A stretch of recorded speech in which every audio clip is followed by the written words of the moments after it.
If spine-tingling tales of betrayal from the ones we love most make your heart race, smash that subscribe button right now.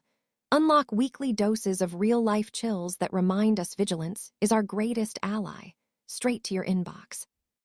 The young man behind the counter, Alex, leaned in so close I could smell the faint scent of isopropyl alcohol on his clothes. He glanced nervously at the front door of his tiny, cluttered repair shop before whispering the words that shattered my world. "Ma'am, cancel your credit cards. Change every password you have and then you need to run." My breath hitched. I gripped the worn laminate countertop, my knuckles turning white. "What, Alex? What are you talking about?" He turned my daughter-in-law's phone toward me. He had repaired the spiderweb of cracks on the screen, but what it now displayed was something far more broken. What he showed me didn't just freeze my blood, it stopped my heart. My name is Susan, and I am 68 years old. Until that rainy Tuesday afternoon, I believed my life was a quiet tapestry of contentment. I live in a comfortable ivy-covered home in Portland, Oregon, with my husband of 45 years, Robert. He's 70, a retired civil engineer whose mind is still as sharp as the blueprints he used to draw. I myself was a high school history teacher for 4 decades. I thought I understood the patterns of human behavior, the rises and falls of empires, the motivations of betrayal. I was wrong. We have one son, James, our only child. 5 years ago, he married Olivia, a woman who seemed to be everything we could have hoped for. She was intelligent, polished, with a sharp degree in finance and a rising career at a downtown consulting firm. James met her at a fundraiser, and they were married in a whirlwind less than a year later.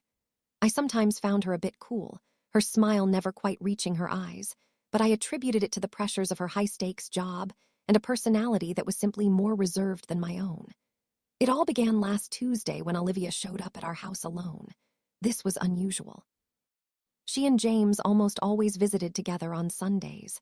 She arrived looking flustered, her tailored trench coat damp from the persistent Portland drizzle. She was holding her phone, its screen a mosaic of shattered glass. "Susan, I'm so sorry to barge in," she said, her voice strained. "I had an accident. The phone slipped and I desperately need it for a major presentation tomorrow. James is out of town on a business trip and I have no idea where to take it." By coincidence, I had just taken my own phone to a small shop downtown the week before. The owner, Alex, was the son of a dear former colleague from my teaching days. A good kid, clever with electronics. "I know just the place," I offered, eager to help. "I can take it for you. You'd be a lifesaver, Susan." "Truly," she said, relief flooding her face. She handed me the device. "The passcode is 2818, our anniversary." She glanced at her watch. "I have to rush back to the office." "Can I pick it up from you tonight?" "Of course, dear. Don't you worry about a thing," I said. I drove downtown to Alex's shop, Quick Fix Electronics, a narrow storefront tucked between a bakery and an old bookstore. Alex was hunched over a table surrounded by the guts of various laptops and tablets. "Mrs. Hayes, good to see you again." He greeted me with a warm smile. I explained the situation and he assured me he could have the screen replaced in a few hours. "I'll come back after my errands," I said, giving him the phone and the passcode. I spent the afternoon at the grocery store and the library, the mundane tasks, a stark contrast to the storm that was brewing. Around 4:00, I returned to the shop. Alex was alone. When he saw me, his friendly expression vanished, replaced by something I couldn't place. Fear, deep, unsettling fear. "Mrs. Hayes," he said, his voice barely audible. He locked the front door and flipped the sign to closed. "The phone is fixed, but I have to show you something." A knot of dread tightened in my stomach. "Is there a problem with the repair?" "Not with the repair." "No," he said. He leaned closer, and that's when he whispered his warning. "Cancel your credit cards, change every password you have, and then you need to run." My mind raced. "Alex, you're frightening me. What is this?" He motioned for me to come behind the counter, shielding the phone from the front window. He unlocked it using the code Olivia had given me and opened a simple messaging app. He navigated to a folder labeled Plan B, and showed me the screen. I read the first message, and the floor seemed to fall away. They were messages between Olivia and my son, James, our James. They were detailing a plan, not a financial plan, a plan to kill me. "Mom is getting more forgetful." A message from James read, "It's the perfect time." Dr. Thompson is already documenting her memory lapses at my request. No one will question it when it happens. Olivia's reply made me physically ill. "Her and your father's life insurance is worth almost $2.2 million. With the sale of the house afterward, we'll have enough to start over. Far away from Portland, far away from everyone. My legs gave out. I grabbed the counter to keep from collapsing.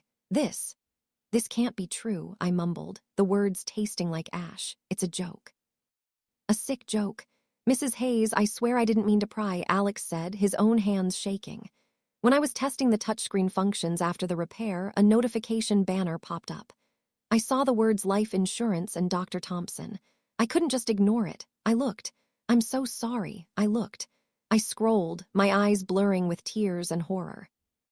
They discussed methods, dates, how to make my death look like a common household accident, a fall down the stairs, an overdose of my blood pressure medication. They talked about dosages that would be fatal for a woman my age. My own son, the boy I taught to ride a bicycle, the boy I nursed through fevers, was coldly planning my end. They're planning to kill Robert, too, I whispered, suffocating. The conversation detailed how they would eliminate my husband a few weeks later. It has to be separate, James had written. An elderly couple dying at the same time is a massive red flag. We wait for the grief to settle, then another accident. Alex, seeing the state I was in, guided me to a stool in the back room and brought me a glass of water. You have to go to the police, Mrs. Hayes, right now. I shook my head, my mind numb. But the analytical part of me, the history teacher, was already fighting through the shock. They won't believe me. It's the word of a forgetful old woman against my respectable son and his successful wife. They've already laid the groundwork. This Dr. Thompson, then you have to protect yourself, Alex said, his voice firm. You have to gather evidence. He was right. My hands trembled so violently I could barely hold my own phone. I took pictures. Photograph after photograph of the entire message history. I documented everything. The dates, the times, the specific plans, the casual cruelty, the mentions of Dr. Benjamin Thompson, our family doctor, who was apparently being manipulated to build a case for my dementia. Alex, I said, my voice hardening with a resolve I didn't know I possessed. Can you restore this phone exactly as it was? I don't want them to know. I don't want them to have any idea we've seen this. He nodded, his face grim. We worked for another hour, Alex meticulously ensuring no trace of his discovery was left, wiping the phone system logs. When he handed it back, it looked just as it had when Olivia gave it to me, only with an unblemished screen. Leaving the shop, I felt like I was walking through a nightmare. The gray Portland sky, which I usually found comforting, now seemed oppressive and cold. How could I go home? How could I look at Robert, my Robert, and tell him that our only son, the center of our world, was planning to murder us for money? And worse, how could I face Olivia when she arrived to pick up this venomous little device? I drove home on autopilot, my mind racing. I had to plan every step. First, I had to tell Robert gently without sending him into a panic. Second, we had to act, but not rashly. If James and Olivia suspected we knew, they might accelerate their plan or simply disappear, leaving us to live in fear. The weight of the betrayal was a physical thing, crushing my chest. My son, the child I carried, the child I loved more than my own life. I parked the car in our driveway, the familiar sight of our home, the rose bushes Robert so carefully tended, now feeling like a stage set for a tragedy. I had to be calm. This was a game of survival. And I had to be smarter than the two young, ambitious people who thought a forgetful old lady would be easy prey. They had no idea who they were dealing with. I had survived cancer. I had survived 40 years of high school freshman. I would survive this. I walked into the house holding Olivia's phone like a ticking bomb. Robert was in the living room reading, his glasses perched on the end of his nose. The evening news murmuring on the television. The sight of him, so normal, so safe, nearly broke me. "Did you get Olivia's phone sorted, dear?" he asked, not looking up from his book. I swallowed, the lump in my throat burning. "Yes, it's fixed," I had to tell him. "Robert," I said, my voice stronger than I felt. "I need you to turn off the television. I need to show you something, and you must promise me you will stay calm." Something in my tone, a coldness he had never heard, made him look up immediately. He muted the TV. "Susan, what is it? You're pale as a ghost." I sat beside him on the sofa where we had cuddled our baby boy, and showed him the pictures on my phone. I watched his face as he read. I saw the confusion morph into disbelief, then twist into a visceral horror, and finally into a pain so profound I thought he might shatter. "No," he whispered, his voice choked. "No, there's a mistake. This isn't James. Our boy would never. He would never." I didn't want to believe it either. "My love," I said, taking his trembling hands in mine. But it's them. It's his number. It's the way he writes. And it's her phone, which is right here. Robert closed his eyes, his breathing ragged. When he opened them, the grief was still there. But beneath it, I saw the engineer, the man who solved problems, the man who built bridges. "What are we going to do?" he asked. I explained my nascent plan: document everything, verify our finances, change all our passwords, cancel any shared cards, and investigate this doctor. We had to act as if nothing was wrong, all while building a fortress around ourselves. "Olivia is coming to pick up the phone tonight," I warned. "We have to be normal." "How?" His voice cracked. "How do I look at that woman?" "The same way I pretended to be fascinated by the principal's dull stories for 30 years, I said, attempting a weak joke. "We act. Our lives depend on it." We spent the next hour online. The horror deepened. We found small, regular transfers from our joint savings account to an unknown account. $200 here, $500 there. It totaled over $15,000 in the last 6 months. "James has access," Robert murmured. "We gave him power of attorney last year. Remember, after your surgery, just in case." The irony was suffocating. We had handed him the keys to our destruction. We immediately changed every password, canceled the 2 credit cards James was listed on as an authorized user, and called our bank to freeze any transaction over $500 without our verbal in-person authorization. "What about Dr. Thompson?" Robert asked. Benjamin Thompson had been our doctor for 20 years. He'd attended James's wedding. The thought that he could be involved was almost as painful as our son's betrayal. "I'll make an appointment tomorrow," I decided. Alone. "I want to hear what he has to say about my memory." At 7:00, the doorbell chimed. Robert and I looked at each other, our hearts pounding in unison. He squeezed my hand, a silent promise. I plastered on a grandmotherly smile and opened the door. Olivia stood there, immaculate as ever in a smart pants suit, her dark hair pulled back in an elegant, shiny bun. That polished exterior now seemed like a grotesque mask. "Susan, thank you so much again. How did it go?" "No trouble at all, dear," I said, handing her the phone. "Alex did a wonderful job. The screen is good as new." She powered it on, her eyes quickly scanning it. "Perfect. How much do I owe you?" "Oh, don't be silly," I lied smoothly. "He's an old friend's son. He did it as a courtesy." Olivia hesitated, a flicker of something, suspicion in her eyes. "Are you sure? I don't want to impose." "Nonsense. Come in. Have some tea. Robert's just watching the news." "Oh, I can't," she said a little too quickly. "That presentation tomorrow. I still have so much to review." She clutched the phone. "I just wanted to thank you. I understand." "When is James back from his trip?" "Tomorrow night," she replied. Another lie. The messages showed he was in Portland staying at their condo. "Well, tell him to visit soon. We miss you both." "We will," she smiled then, as if just remembering.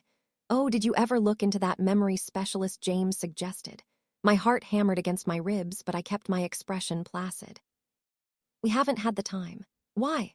Her face arranged itself into a mask of faux concern. "It's just James mentioned you've been forgetting a few things, names, appointments. He's worried." "His imagination," I said with a light laugh. "My memory is sharp as ever.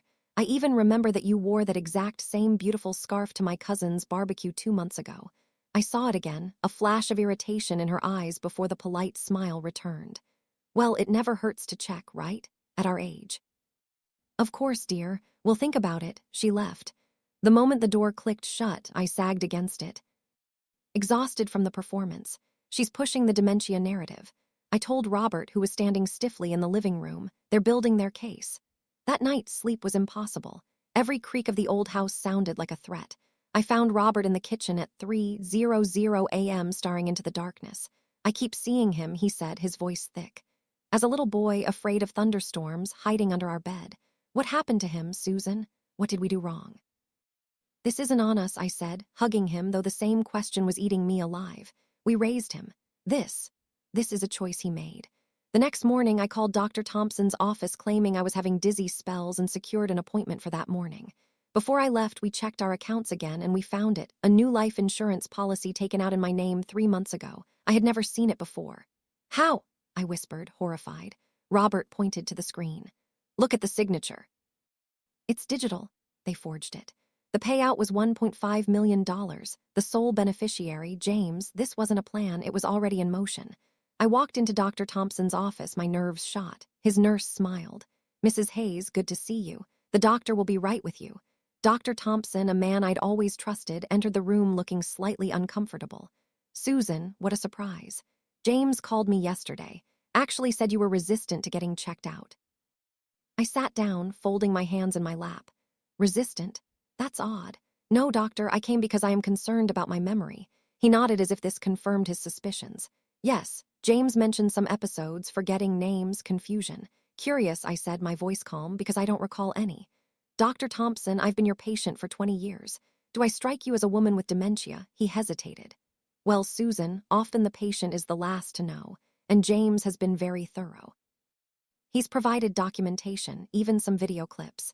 Videos, I was genuinely shocked. Yes, from his phone, you seemed confused about what day it was. You couldn't remember your neighbor's name. My blood ran cold.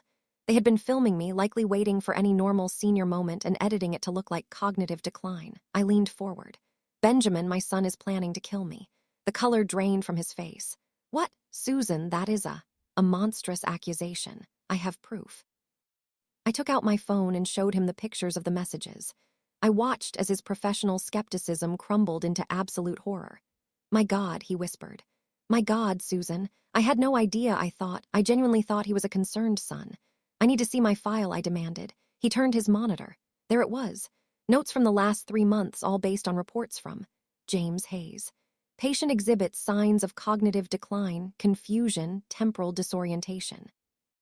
Recommend neurological evaluation for early onset dementia. This is a lie, I said, my voice shaking with rage. I only wrote what he told me. He defended himself, panicked. I never diagnosed you. But you created a record, Benjamin. You created the perfect cover story for my accidental death. He looked truly, deeply ashamed. What do you want me to do? First, you will print out this entire falsified history for me. Then, you will write a new official note dated today stating that you have personally evaluated me and find me to be in perfect cognitive health, and you will give me a copy of that, too. He did it without hesitation. Susan, if anything happens to you, if anything happens to me, I interrupted, taking the papers. This conversation will be the first thing the police hear. I went from the doctor's office to the bank.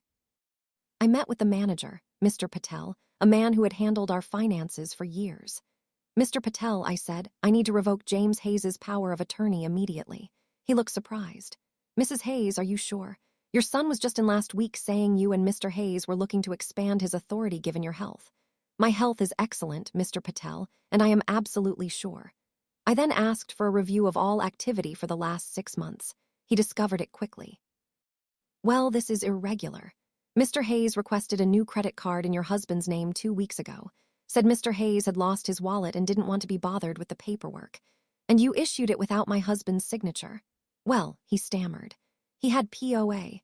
It seemed a reasonable request. Cancel that card immediately and block any and all future requests. I left the bank, the scope of their plan unfurling like a shroud. They had the motive, insurance, the means, POA, forged documents, and the cover-up, falsified medical records. As I was driving home, my phone rang. It was James. My heart stopped. I pulled over and answered. My voice miraculously steady. Hello, son, Mom, how are you? I just got back from my trip. Olivia told me you helped with her phone. That was so sweet of you. The casualness of his lie was stunning. It was nothing, dear. That's great. Hey, I was thinking Olivia and I would love to come for dinner tonight. It's been too long. A cold dread washed over me. Why tonight? Had Dr. Thompson called him? Of course, dear. I'll make that lasagna you love. Perfect. Oh, and Mom, did you ever see that specialist I recommended? Olivia said you hadn't.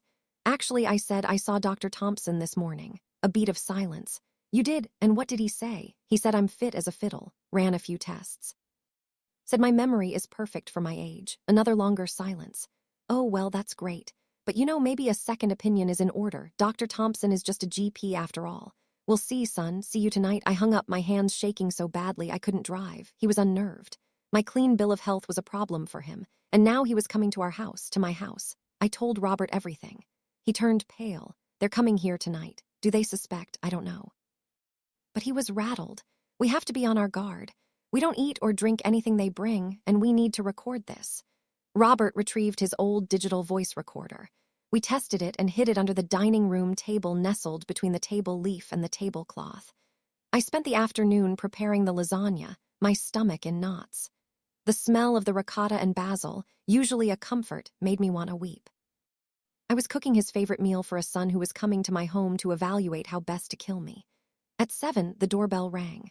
We exchanged a look. "Showtime," Robert muttered. I opened the door. They were all smiles. James hugged me, a hug that felt like a violation, and handed me an expensive bottle of wine. Olivia gave me a box of my favorite dark chocolates. The offerings felt like funeral rites. "We'll save the wine for dinner," James said, settling on our sofa as if he owned it. The conversation was surreal. We talked about the weather, about sports, about anything but the truth. I watched them, every micro-expression. The way Olivia's eyes scanned the room, the way James's smile never touched his eyes. "So, Mom," he finally said, "how exactly did that appointment go? Did Dr. Thompson seem thorough?" "Perfectly thorough, simple cognitive tests," he said. I passed with flying colors. "Strange," James mused. He seemed so concerned when I spoke to him. He mentioned Alzheimer's. "Really?" I feigned surprise. He said nothing of the sort to me. In fact, he said my memory was better than his. "Well, that's just it, Mom," he said, his tone shifting to one of condescending concern. You forget. You don't remember the things you forget. Just last week, you called me twice asking the same question and you left the stove on." None of it was true. "I don't recall that at all," I said calmly. "Exactly," he said, sharing a knowing look with Olivia. We moved to the dinner table. The tension was thick enough to cut with a knife. I served the lasagna. Robert opened the wine they brought, but in the kitchen he performed a sleight of hand, pouring from a different bottle of the same wine we already had opened. We would not be drugged in our own home. "A toast," James said, raising his glass, "to family and to health." I wanted to scream. I raised my glass and pretended to sip. "Susan," Olivia said, setting her glass down, "James and I have been talking. We're worried about you two in this big house alone." "It's true, Mom," James chimed in. "Especially with these lapses. We thought maybe it's time to consider moving to a more manageable place. Or perhaps we could move in here for a while to help out." There it was. The end game. Get inside the house. Get control. "How very thoughtful," I said, my voice like ice. "But we're perfectly fine, aren't we, Robert?" "Absolutely," Robert said. "In fact, we're thinking of taking a long trip, maybe to Florida for the winter." I saw them exchange a panicked glance. A trip would ruin their timeline. A trip. James said, "I don't think that's wise, Dad, with Mom's condition." "My condition is excellent," I cut in. "We've already started making plans." The dinner ended.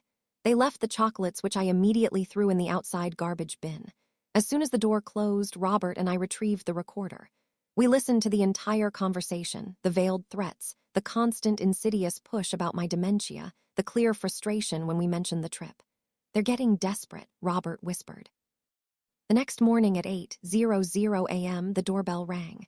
It was Olivia alone. "Susan, so sorry to be here this early. I was on my way to work and just wanted to drop these off." She held a large manila envelope. "It's just some information James and I gathered. Some brochures for lovely assisted living communities. And some forms." "What forms?" I asked, not taking the envelope. "Just paperwork. That lawyer James spoke to drafted a more comprehensive POA. Just in case, one of you has a fall or something and decisions need to be made quickly." "Come in, Olivia," I said. She was reluctant but entered. Robert was in the kitchen. "She brought us forms, dear," I said loudly. "Forms to sign away our lives." Olivia paled. "That's not what it is. It's for your protection." Robert took the envelope and spread the papers on the kitchen table. A full irrevocable power of attorney. Admissions forms for a high-end dementia care facility. "We won't be signing these, Olivia," Robert said, his voice a low rumble. "In fact, we've already retained a lawyer to revoke the POA James currently has." The mask of concern dropped. For 1 second, I saw her for what she was, pure cold rage. I think you're making a mistake," she stammered. "You're not well, Susan." "Get out of my house," I said. She left and we knew. We had declared war. We didn't wait. I called a lawyer I'd found online, one with no connection to our family, Ms. Karen Mitchell, a former prosecutor. We got an emergency appointment that afternoon. We laid out everything. The messages, the medical file, the insurance fraud, the recording from dinner, the POA forms from that morning. Ms. Mitchell listened, her face growing grimmer by the minute. "Mr. and Mrs. Hayes," she said, "this is not just fraud. This is a conspiracy to commit murder. The evidence you've gathered is substantial. We are not waiting. We are going to the police now." She came with us. We met with Detective Harris, a sharp, no-nonsense man who listened to our story and reviewed the evidence. "This is the most cold-blooded plot I've seen in 20 years, he said.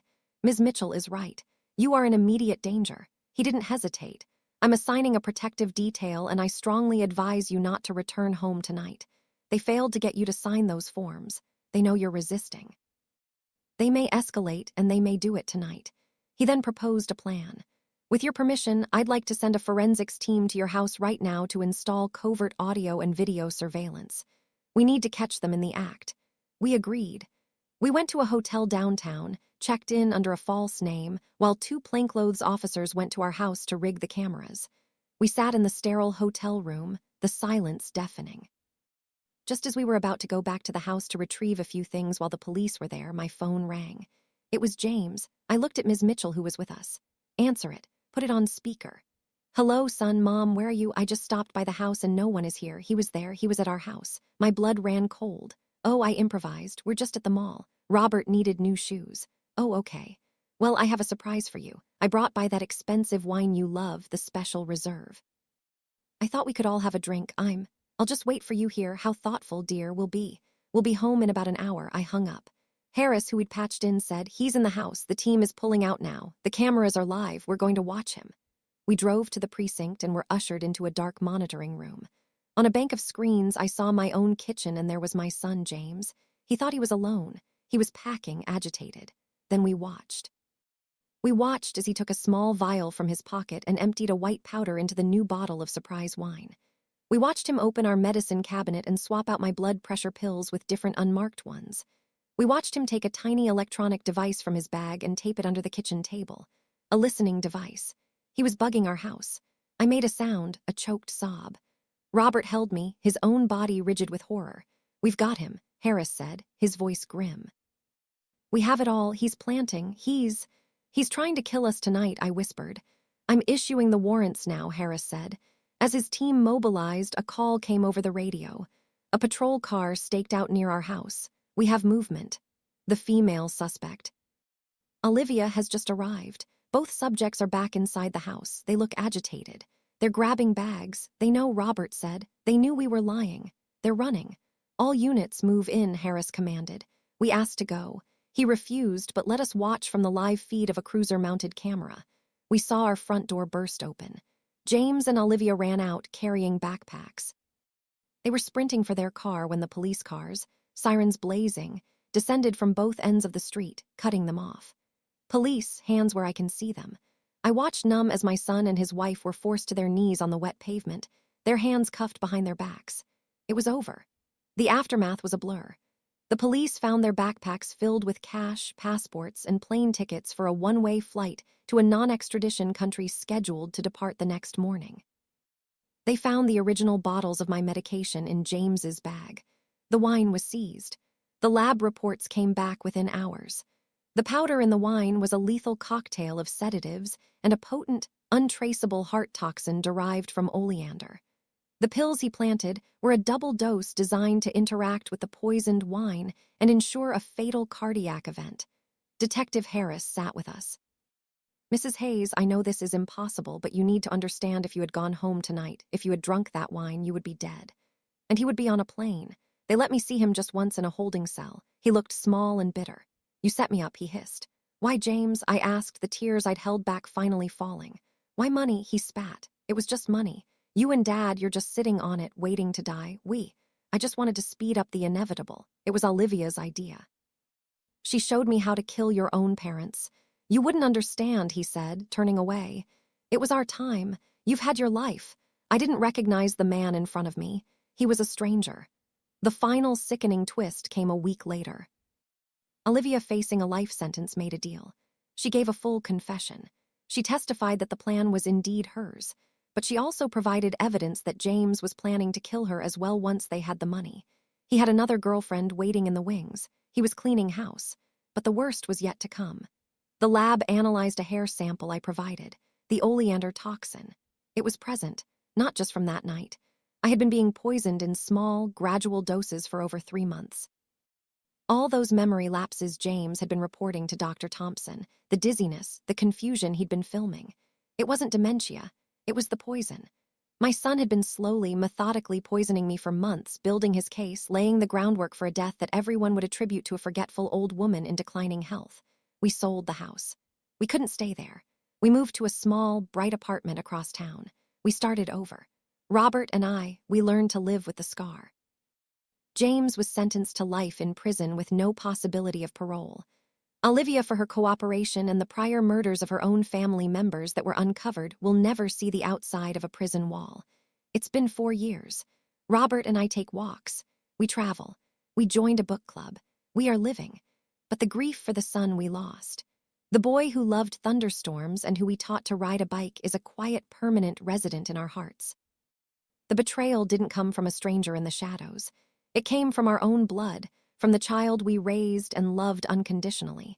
It taught me the most brutal of all history lessons, that evil isn't always a monstrous figure. Sometimes it's a familiar face. Sometimes it's the person you taught to say, "I love you." We learned that trust, once shattered, can never be perfectly rebuilt. But we also learned that a foundation built over 45 years, a foundation of shared love and respect between two people, can withstand the unthinkable. It can bear the weight of the heaviest sorrow, and it can in time become the platform from which you choose to live.